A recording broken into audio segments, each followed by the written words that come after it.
Hello everyone and welcome to this fourth Mindful Monday.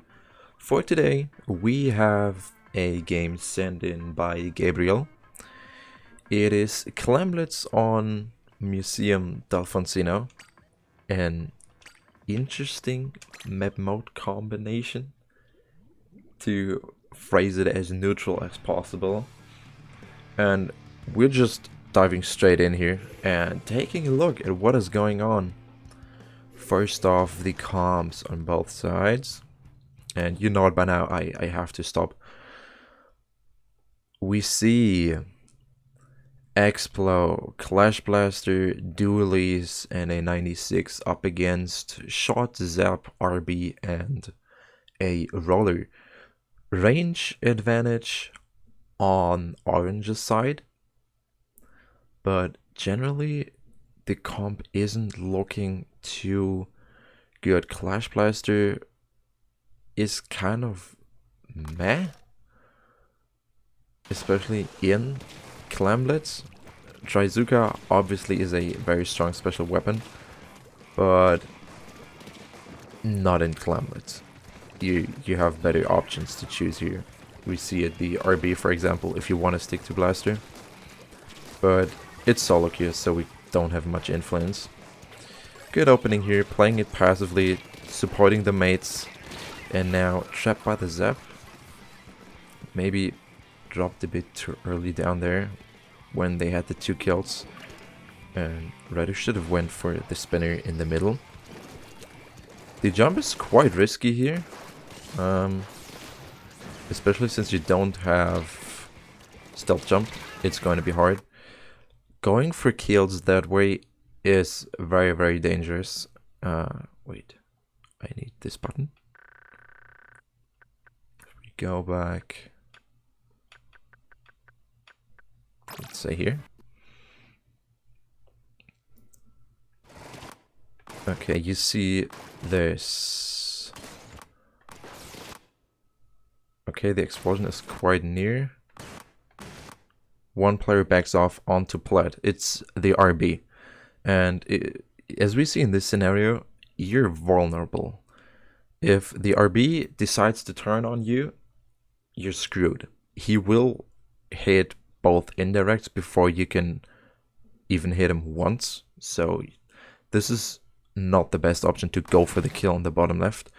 And even if you really want to have this player down, we see the Zap has their special ready, their tactic cooler, and if you feel like you really want this player down, you stay in the back and rather go for fall off kills with the Explo and try to damage them, rather than trying to go in here. And as we see it, there's the first indirect from the blaster.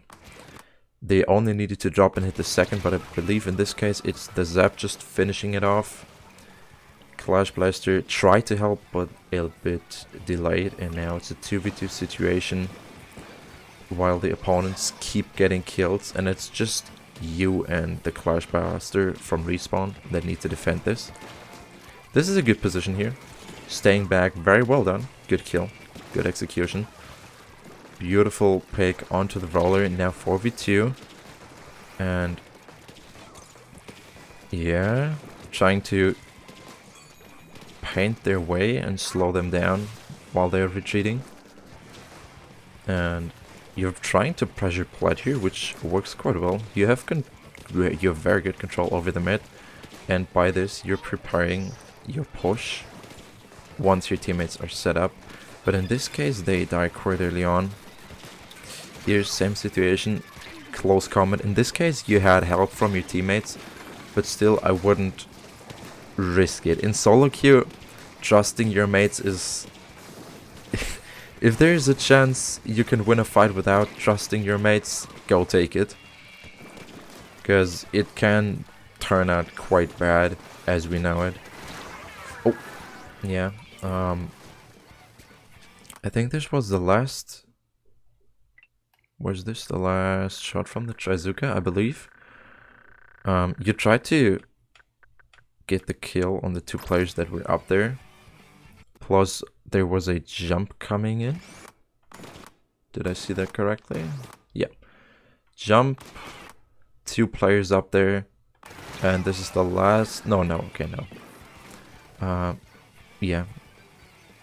This can happen. Often in the scenarios, the Trizuka doesn't kill, so... Yeah, it's not too bad of a mistake trying to go for the finish here.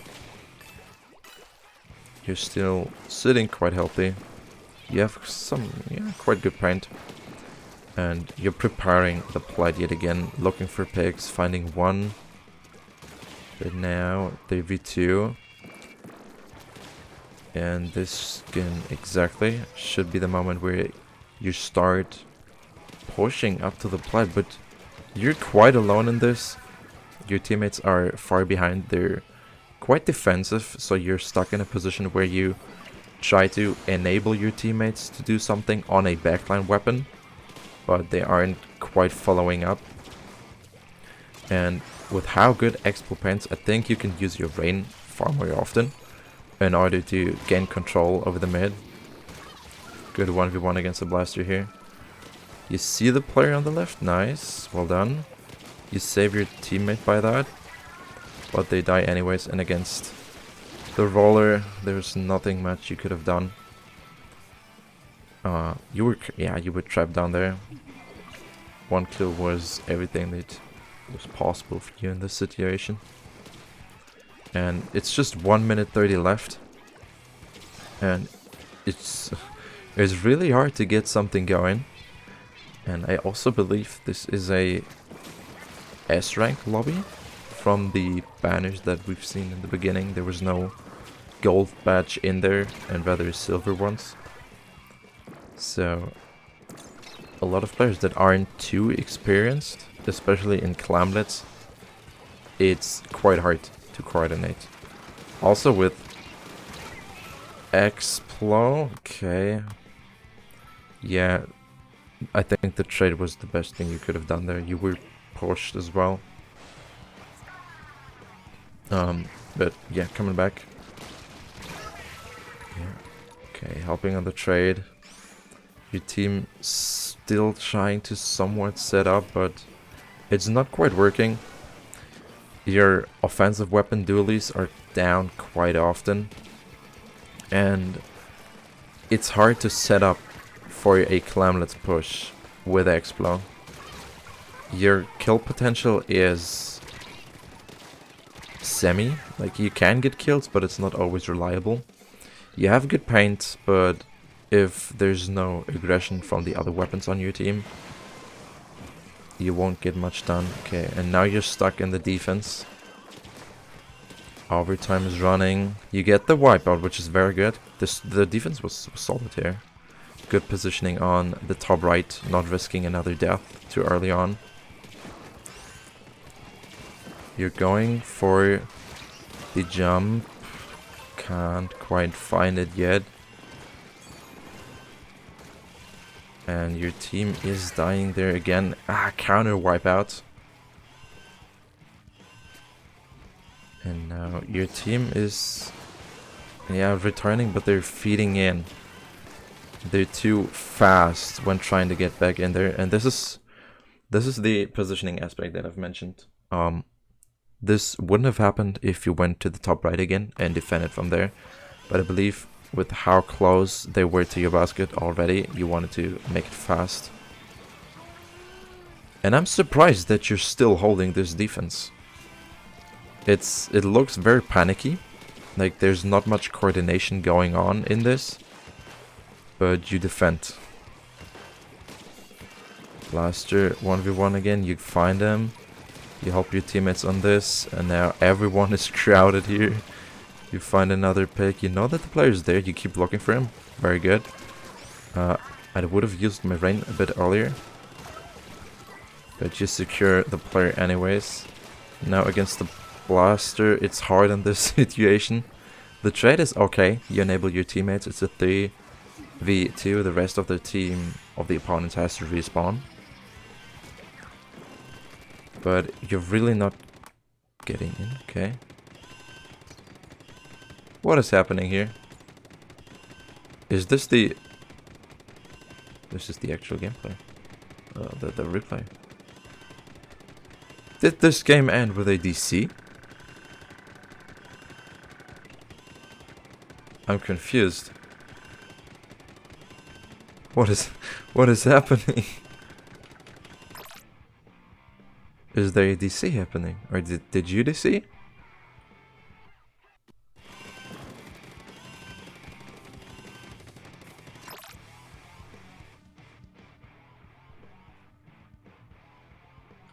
I'm confused. Yeah, this is the same over and over again.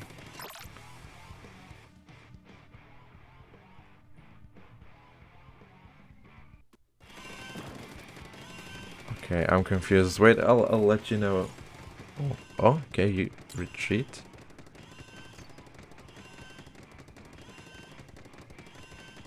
I have no idea what is happening. Is the counter go? Is it going down? No, or is it? It is. Okay, I'll let you know if something else happens. Wait. Okay, overtime has run out. But the game keeps on going.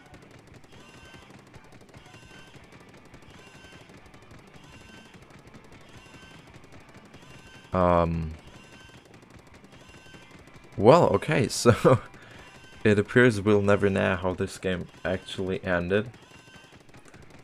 Oh god, get me. Stop this sound, please. I can't hear the siren anymore. I didn't expect the game to end like this.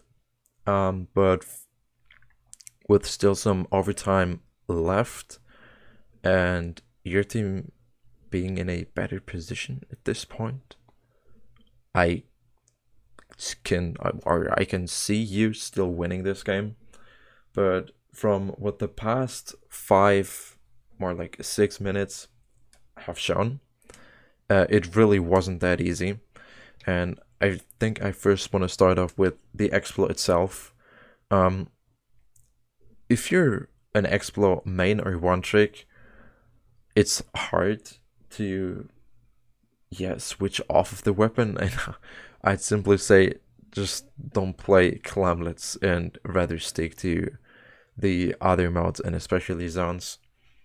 For Clam Blitz, as we saw, you can't enable your team as good as with other backline weapons, where you have more reliable kill options and better ways to set up your team.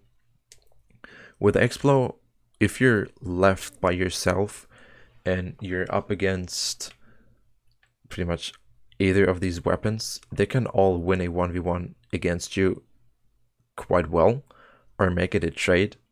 And this is not exactly what you want. For Clam Blitz, you need your players to be alive. You want to be alive yourself to push together, as it's hard enough to coordinate anything in the first place with soloQ teammates.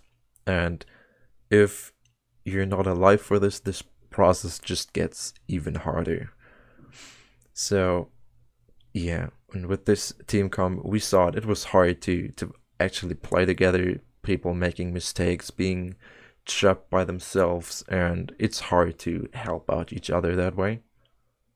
And then positioning is very important here, not only for Clam Blitz but also for your weapon. We see you had great impact on the game. You secured a lot of important kills in dangerous situations by just being in safe distance and slightly above players, so you can have a good overview over everything that is happening.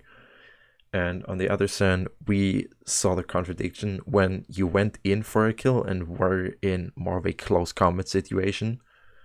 It was risky, and it resulted in, I think it was 2 or 3 of your deaths. So try to avoid that and rather stay to a more safe positioning from where you have better inflict on the game. But besides that, you played that very well. You tried your best to get the game going, and you often helped create a situation that you could have theoretically got a push from, but as soloQ Clam Blitz is, it's not that easy. If you're watching this, please let me know how this game ended. I'd really like to know. And yeah, with that, I'd say we're done for today. Thanks for watching. And as always, the moment this video is uploaded, we have a post in the community tab with another chance for every one of you to send in your game. Whether it's soloQ, a tournament in Scrim, it doesn't matter. It doesn't matter which skill level you are. If you're experienced with 5,000 hours in Splatoon 2 already, or just started the game, we want your games to learn from. We can all learn something from these games. And with that, yeah, like, subscribe, ring the notification bell to not miss out, and we'll see each other in another video. Bye bye.